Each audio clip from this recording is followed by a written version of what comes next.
Hola, yo soy Journey, este es mi canal de YouTube y hoy quiero compartir con ustedes los días de la semana en papiamento.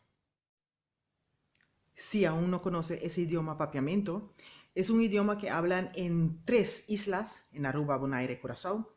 Yo soy de Aruba y allí hablamos papiamento.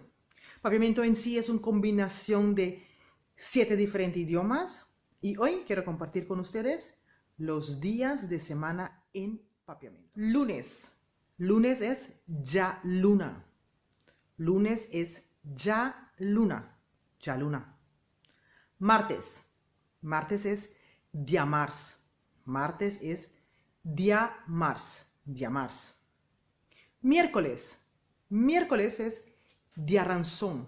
Miércoles es dia ranzón. Dia ranzón. Jueves. Jueves es dia webs. Jueves es dia webs. Ya webs. Ya webs. Viernes. Viernes es ya vierna. Viernes es ya vierna. Dia vierna. Ya vierna. Sábado. Sábado es ya sabra. Sábado es ya sabra. Dia sabra. Ya sabra. Domingo es día domingo. Día domingo. Día domingo. Ya domingo. Ya domingo. Así que es ya luna, ya mars, ya ranzón, día webs, ya vierna, ya sabra, día domingo.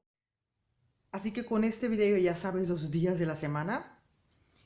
Y si te gusta ver más videos en papiamento, recuerda de dejar un mensaje aquí abajo y nos vemos en el próximo Aprender Papiamento conmigo. Chao.